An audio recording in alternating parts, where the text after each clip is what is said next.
नमस्कार, हमारा उत्तराखंड देख रहे हैं आप। मैं हूं आपके साथ संदीप रंजन सरकार। मुख्यमंत्री पुष्कर सिंह धामी अपने चंपावत जनपद भ्रमण कार्यक्रम के तहत चंपावत के टनकपुर स्टेडियम हेलीपैड पर पहुंचे, जहां स्थानीय कार्यकर्ता और वरिष्ठ नागरिकों ने मुख्यमंत्री का स्वागत किया। सीएम पुष्कर सिंह धामी ने हेलीपैड पर ही स्थानीय लोगों की समस्याओं को सुना और कार्यकर्ताओं से भेंटवार्ता की, जिसके बाद सीएम कार से टनकपुर के विष्णुपुरी क्षेत्र के रहने वाले स्वर्गीय प्रकाश चंद्र गैतोड़ी के आवास के लिए रवाना हुए।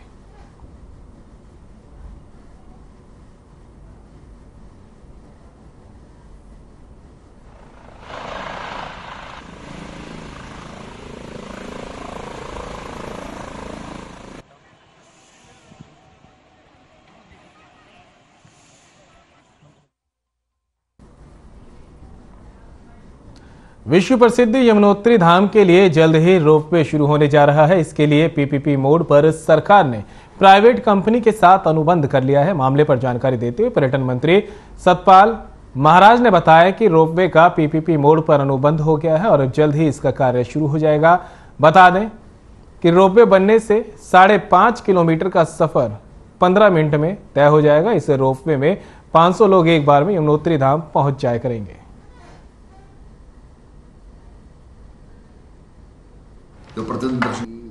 आज विश्व प्रसिद्ध 4 धामों में से एक यमुनोत्री धाम के लिए रोपवे परियोजना का अनुबंध किया गया है। जानकी चट्टी खरसाली से यमुनोत्री धाम तक रोपवे परियोजना पीपीपी मोड पर विकसित इसको किया जा रहा है। इसकी लंबाई 3.38 किलोमीटर है और इसकी अनुमानित लागत जो है 167 करोड़ रुपए है। इसके साथ साथ इस रोपवे परियोजना का निर्माण मेसर्स SRM इंजीनियरिंग एंड फिल इंडस्ट्री लिमिटेड द्वारा किया जाएगा। खबर देहरादून से है। बता दें कि उत्तराखंड में आगामी 22 अप्रैल से चारधाम यात्रा की शुरुआत हो रही है। इस यात्रा को लेकर सरकार काफी उत्साहित नजर आ रही है। दूसरी ओर कांग्रेस की बात करें तो कांग्रेस के प्रदेश अध्यक्ष करण माहरा का कहना है कि उत्तराखंड में शुरू होने वाली चारधाम यात्रा के जरिए सभी को शुभकामनाएं देते हैं। पिछले वर्ष चारधाम यात्रा के दौरान ऑक्सीजन सिलेंडर और अन्य संसाधनों की कमी के चलते कुछ मौतें हुई थी। सरकार को चाहिए कि इस बार स्वतंत्र स्वास्थ्य तंत्र के साथ साथ सभी व्यवस्थाओं को चाक चौबंद करे, ताकि उत्तराखंड आने वाले तीर्थयात्रियों को कोई दिक्कत ना हो। वहीं इस बार भी कांग्रेस चारधाम यात्रा की पूरी निगरानी करेगी, ताकि चारधाम यात्रा में सरकार की ओर से कोई लापरवाही न बरती जाए।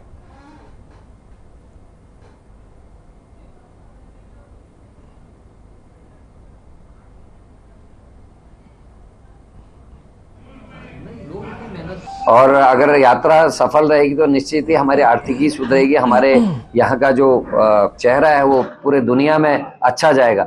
लेकिन मैं चाहूंगा कि जिस तरीके से चारधाम यात्रा में कमियां थी, ऑक्सीजन की कमी से और डॉक्टर्स की कमी से जिस तरीके से लोगों की मृत्यु हुई, वो अब दोबारा न देखने को मिले और तैयारियां चाक चौबंद हो। और कांग्रेस के सभी सीनियर्स और सारे कार्यकर्ता नजर रखे हुए हैं। जो भी गलतियां होंगी उनको आपके सामने हम लेके आएंगे।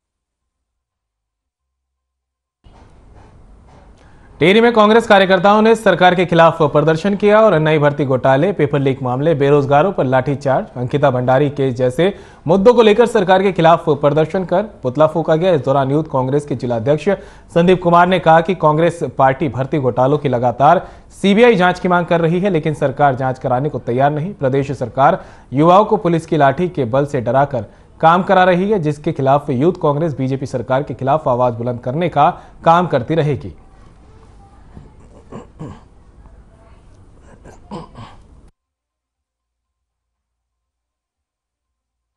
यहाँ पर जो मुख्य कार्यक्रम था यूथ कांग्रेस के द्वारा यहाँ पर पुतला दहन किया भाजपा सरकार का। कांग्रेस के लोग लगातार मांग कर रहे हैं कि भारतीय जनता पार्टी के कार्यकाल में जिस तरह से लगातार भर्ती घोटाला हो रहा है, जिस तरह से महंगाई बढ़ रही है, जिस तरह से महिलाओं के साथ अत्याचार हो रहा है, इन सब मांगों को लेकर कांग्रेस जो है लंबे समय से आंदोलनरत है। लेकिन बड़े दुख के साथ कहना पड़ रहा है कि भारतीय जनता पार्टी की सरकार ने जो यहाँ के युवाओं से वादा किया था, जो यहाँ की मातृशक्ति से वादा किया था, जो सुशासन की बात करी थी, जो लोगों को रोजगार देने की बात करी थी, जो किसानों की आय दुगनी करने की बात करी थी। यूथ कांग्रेस की ये है कि आज उत्तराखंड में सबसे ज्यादा भ्रष्ट सरकार बीजेपी की सरकार है, चाहे केंद्र से देखो चाहे राज्य से देखो। आज हमारे युवाओं के साथ दंडी चार्ज जो प्रतिदिन लगातार भट्टी घोटाले जो हो रहे हैं उसमें कोई सीबीआई की जांच नहीं हो पा रही है। चाहे बहन अंकिता भंडारी को ले लो, आज तक अंकिता भंडारी के ऐसा नौजवानों के साथ भी बड़ा खिलवाड़ हो रहा है। बहन अंकिता भंडारी को भी कोई अभी तक न्याय नहीं मिला है, जो कि यूथ कांग्रेस लगातार आवाज उठा रही है और आगे भी आवाज उठाने का कार्य कर रही है।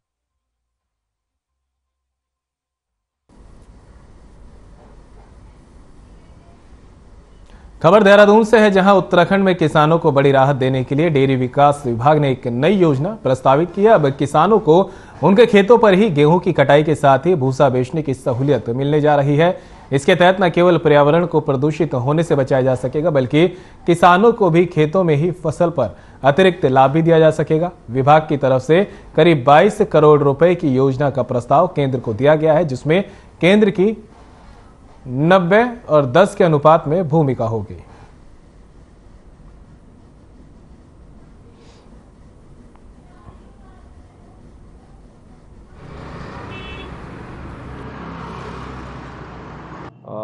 हमने इस वित्तीय वर्ष में देखा कि चारे की बहुत ज़्यादा कमी महसूस की गई और जो चारे के दाम हैं वो विगत वर्षों के मुकाबले लगभग डबल हमको प्राप्त हुए।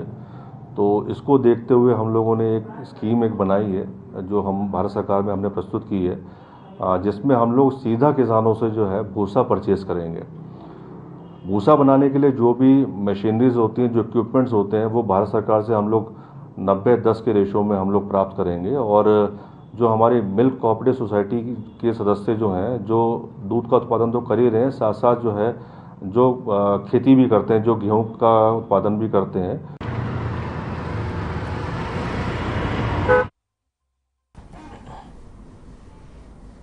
और अब खबर रुड़की से है, जहां बंदरजूड़ से निकलने वाली महाले वाली नदी आज तक प्रशासन की नजरों से दूर रही है। इस नदी में काफी समय से अवैध खनन का काम प्रशासन की नाक के नीचे हो रहा है। हालांकि इस पर ज्वाइंट मजिस्ट्रेट ने अवैध खनन से भरे 2 ट्रैक्टर ट्रॉली पर कार्रवाई की, मगर खनन माफिया बेखौफ नजर आ रहे हैं। बता दें कि जिला खान अधिकारी प्रदीप कुमार महाले वाली नदी से पकड़े गए ट्रैक्टर स्वामियों से पूछताछ की तैयारी में जुट गए हैं। जिला खान अधिकारी खनन के गड्ढों की पैमाइश कर खनन से होने वाले राजस्व को खनन माफियाओं के ऊपर डालने की तैयारियों में जुट गए हैं। जिला खान अधिकारी ने बताया कि उन्हें शिकायत मिली थी कि यहां पर अवैध खनन किया जा रहा है, जिसको लेकर हरिद्वार और भगवानपुर तहसील टीम के साथ मौके पर जांच के लिए पहुंचे। इस दौरान उन्होंने कहा कि क्षेत्र में हो रहे अवैध खनन पर ठोस कार्रवाई की जाएगी।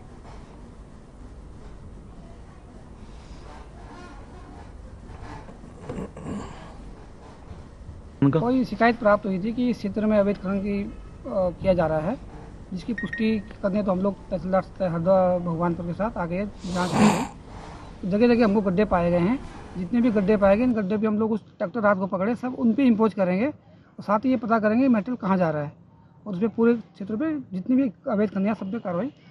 यहाँ पर हो रहा है कोई हमारे कोई संज्ञान आज तक नहीं आया, क्योंकि बिल्कुल इंट्री इलाका है, नहीं कितने कोई शिकायत प्राप्त की है। अच्छा, सामने आया सर। जहाँ भी इलीगल होगा हम उसको चेक करेंगे और मुखबिर की से सूचना प्राप्त करेंगे और कार्रवाई करेंगे।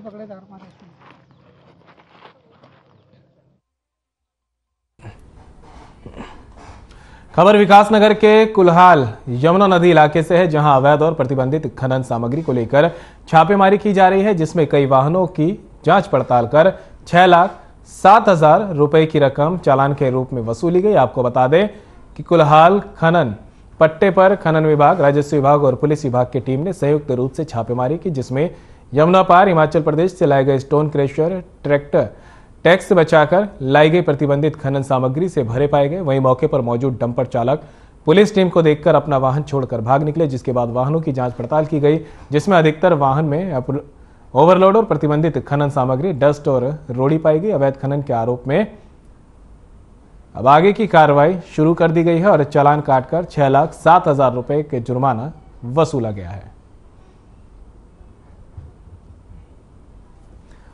तस्वीरें विकासनगर से आपको बता रहे हैं, जहां पर प्रतिबंधित खनन सामग्री बरामद की गई है और लगातार जो है कार्रवाई की जा रही है। और यहां पर चालान भी लगातार काटे जा रहे हैं। विकासनगर के कुल्हाल यमुना नदी इलाके का मामला आपको बता रहे हैं, जहां अवैध और प्रतिबंधित खनन सामग्री को लेकर छापेमारी की गई, जिसमें कई वाहनों की जांच की गई तो 6,07,000 रुपए की रकम के चालान काटे गए। बता दें कि कुल्हाल खनन पट्टे पर खनन विभाग, राजस्व विभाग और पुलिस विभाग की टीम ने संयुक्त रूप से छापेमारी की, जिसमें यमुना पार हिमाचल प्रदेश से लाए गए स्टोन क्रशर टैक्स बचाकर लाई गई प्रतिबंधित खनन सामग्री से भरे पाए गए।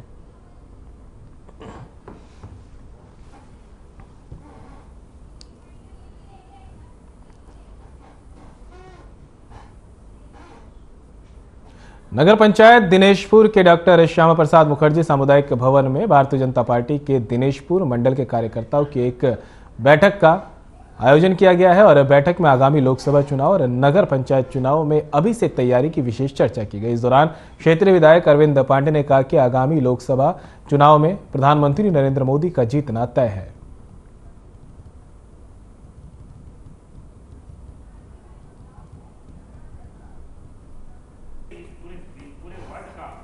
उसी के निमित्त आम जनता उसे दिन की प्रतीक्षा कर रही है कि वह दिन कब आएगा जब हम वोट डालकर प्रधानमंत्री मोदी जी को देश का प्रधानमंत्री हम तीसरी बार बनाएंगे और विश्व का रिकॉर्ड बनाएंगे।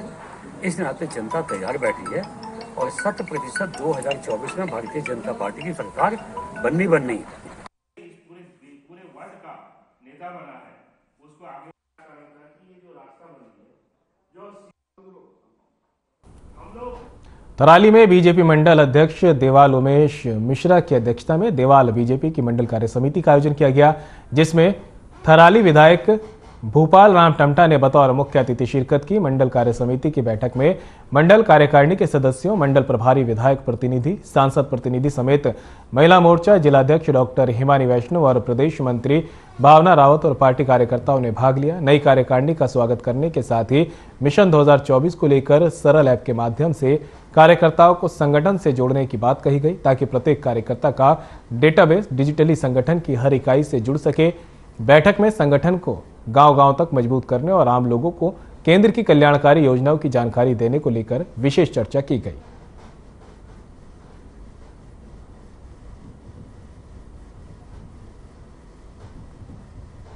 इसका टारगेट जो हमारे बहुत नजदीक है, उसको हम बहुत बृहद रूप से उस टारगेट को विजयी प्राप्त करेंगे। यही हमारे मंडल के साथ हमारे युवराज जी हैं, महामंत्री जी हैं, वो भी हमारे कंधे से कंधा मिला के साथ रहते हैं। हमारा 2024 का जो टारगेट है वो हम बहुत ध्वनि मत, बहुत अग्रणी से विजयी प्राप्त करेंगे और माननीय नरेंद्र मोदी जी को और मजबूत करेंगे। भारतीय जनता पार्टी के संगठन की एक अपनी विशेषता रही है।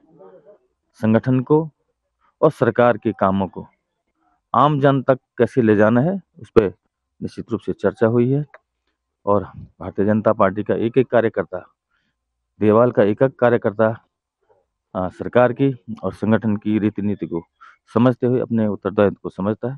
और मैं समझता हूँ कि सारे जितने लोगों ने भी आज सहभाग किया, मैं सब लोगों को बधाई देता हूँ।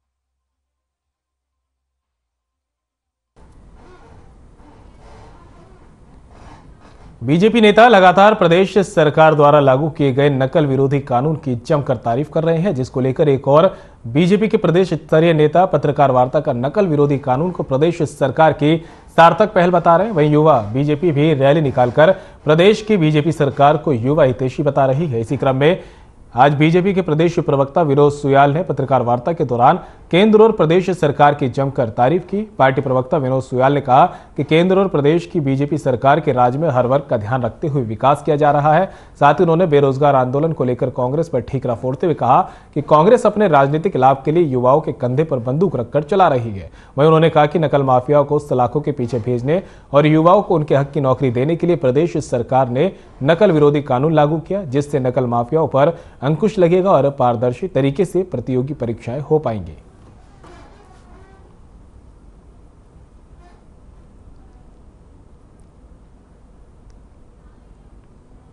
निश्चित रूप से हमारे मुख्यमंत्री पुष्कर सिंह धामी जी ने जो दृढ़ इच्छा शक्ति दिखाई है और जिस तरह से उत्तराखंड के नौजवानों को लगभग पिछले कई वर्षों से छला जा रहा था, उसमें प्रतिपक्ष भी सम्मिलित था और इसको रोकने के लिए कोई उपाय नहीं किया जा रहा था। उत्तराखंड ऐसा पहला राज्य बना है जिसने अपना एक सख्त नकल कानून बनाया है, जिसके अंदर आजीवन कारावास और 10 करोड़ रुपए तक की सजा का प्रावधान है। मुझे लगता है अन्य राज्य भी इसका अनुसरण कर रहे हैं। पीठ विधानसभा एक पीठ है, पीठ ने जो निर्णय लिया है उस पर उनको जो उस पर भर्ती हुए थे उनको निष्कासित कर दिया गया है। पीठ आगे क्या निर्णय लेती है, पीठ पर सवाल करना उचित नहीं होगा।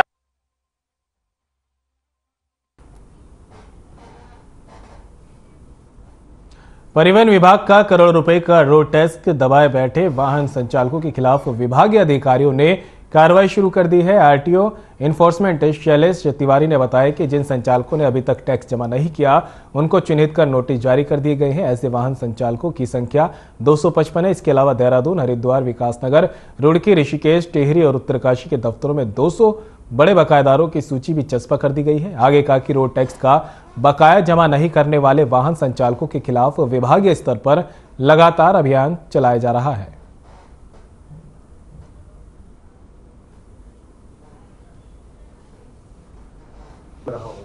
हमारे यहाँ जो वाहन चालक समय पर टैक्स जमा नहीं कर पाते हैं तो वो उनके जो टैक्स की रिपोर्ट होती है वो बकाये में चली जाती है, और ऐसे बकाया वाहन जो हमारे हैं उनके लिए हम उनको नोटिस जारी करते हैं, उनका इन्फोर्समेंट भी करते हैं, मार्ग पे हम उनकी गाड़ियों पर चालान भी करते हैं, सीज भी करते हैं। तो अभी हम लोगों ने क्या किया है कि अभी हम लोगों ने 255 वाहन चालकों को विगत 2 महीने में हमने नोटिस जारी किया है।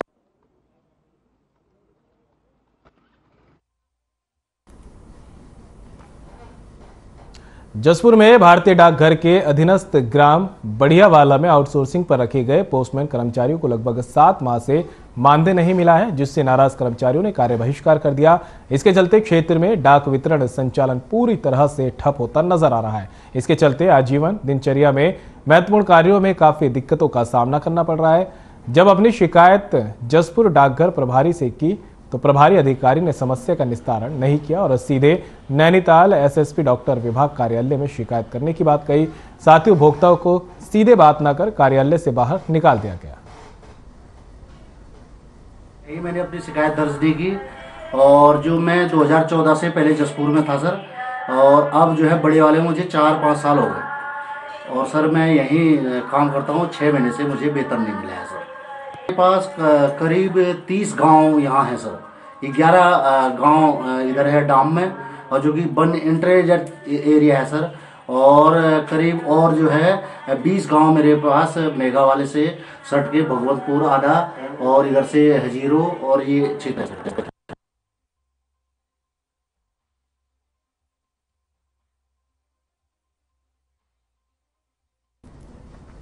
डोईवाला पुलिस क्षेत्राधिकारी ने कोतवाली डोईवाला का अर्धवार्षिक निरीक्षण किया। बुधवार को डोईवाला सीओ अनिल कुमार ने इसका निरीक्षण किया है, जिसमें उन्होंने मालखाने का निरीक्षण, मालों रखरखाव के लिए उचित दिशा निर्देश दिए। वहीं थाना परिसर में खड़े वाहन लावारिस एमवी एक्ट माल मुकदमाती के निस्तारण के लिए निर्देशित किए गए। सभी उप निरीक्षकों को टैब के माध्यम से ऑनलाइन आरोप पत्र और अंतिम रिपोर्ट में लाने और एमवी एक्ट में ऑनलाइन चालान के लिए निर्देशित किया गया है। साथ ही ड्यूटी और चेकिंग के दौरान आम जनमानस के साथ शालीनता से वार्ता करने और पीड़ितों की 100% सहायता के लिए भी निर्देशित किया गया।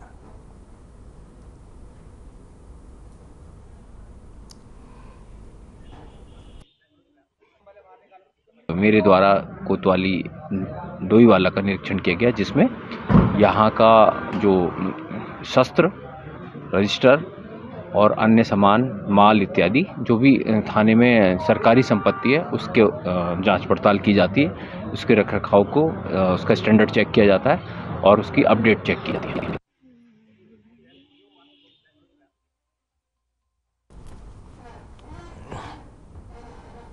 उत्तराखंड में आगामी अप्रैल माह से चारधाम यात्रा की शुरुआत हो जाएगी। चारधाम यात्रा को सफल और व्यवस्थित बनाने के लिए सभी तैयारियों का जायजा लिया जा रहा है, जिसको लेकर बद्री केदार मंदिर समिति के अध्यक्ष अजेंद्र अजय ने बताया कि केदारनाथ और बद्रीनाथ धाम में श्रद्धालुओं के लिए सुगम और सरल दर्शन व्यवस्था सुनिश्चित करने के लिए स्मृति की ओर से पहल की जा रही है।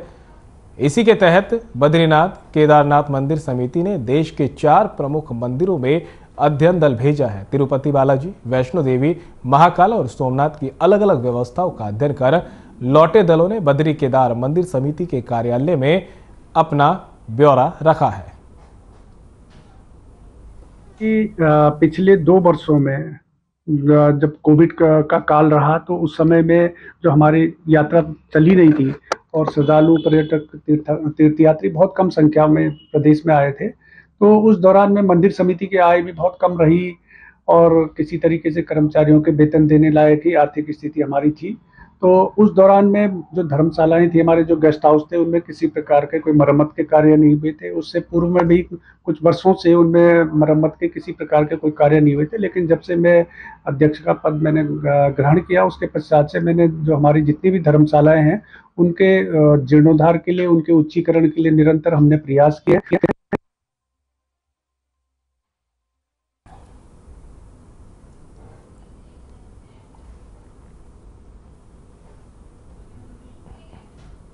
उत्तराखंड विधानसभा का बजट सत्र आगामी 13 मार्च से गैरसैंण में आयोजित किया जाएगा। इस बजट सत्र के दौरान वित्त मंत्री प्रेमचंद अग्रवाल बजट पेश करेंगे। इस बजट से ही उत्तराखंड के अगले 1 साल के विकास का खाका तैयार किया जाएगा। उनका कहना है कि उनके क्षेत्र में सड़क, बिजली, पानी, स्वास्थ्य, शिक्षा के साथ साथ युवाओं को रोजगार मुहैया कराया जाना प्रमुख है और इस पर प्रदेश सरकार सकारात्मक रुख अपनाए हुए है। रुद्रप्रयाग के विधायक और पूर्व कैबिनेट मंत्री बिशन सिंह जुफाल ने इसको लेकर कहा कि उन्हें उम्मीद है कि बजट में उनके विधानसभा क्षेत्र को प्रमुखता दी जाएगी और सभी समस्याओं का निस्तारण हो सकेगा।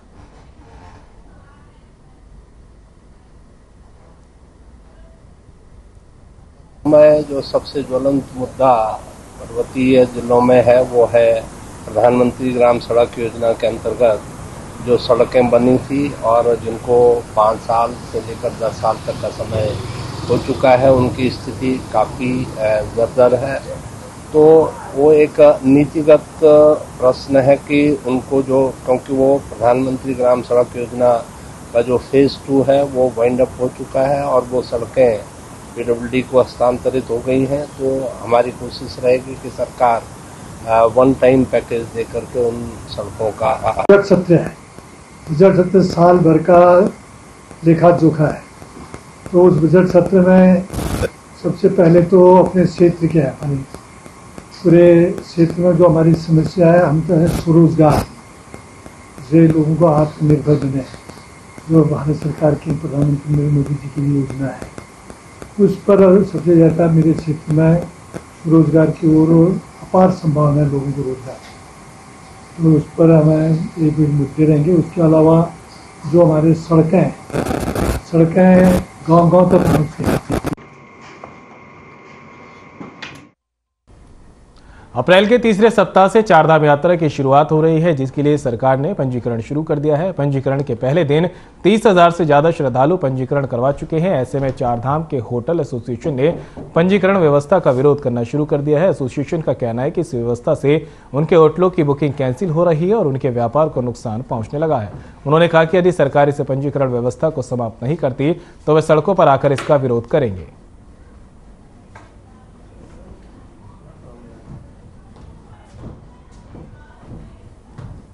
वो कैंसिल होने लग गई है, ठीक है।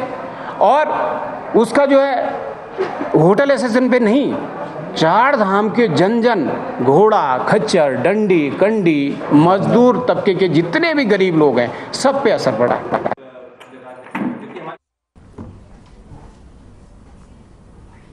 तो वहीं सरकार से लेकर प्रशासन चारधाम यात्रा की तैयारी में जुटा है। पुलिस प्रशासन के आला अधिकारी भी चारधाम यात्रा की तैयारियों पर नजर गड़ाए हुए हैं। इस दौरान ADG law and order V Murugesan ने कहा कि अप्रैल से शुरू होने जा रही चारधाम यात्रा को लेकर पुलिस ने तैयारी पुख्ता कर ली है, जिसको लेकर चारधाम मार्गों में इस बार अतिरिक्त पुलिस बल के साथ पीआरडी जवानों को भी यात्रा मार्गों पर तैनात किया जाएगा, ताकि तीर्थ स्थलों पर जाने वाले यात्रियों को किसी भी तरह की कोई समस्या ना हो और यात्रा शांतिपूर्वक संपन्न हो सके। साथ ही कहा कि यात्रा से पूर्व में PSC, civil police, traffic police, SDRF, जल और पीआरडी के जवानों को प्रशिक्षण कर नियुक्त किया जाएगा।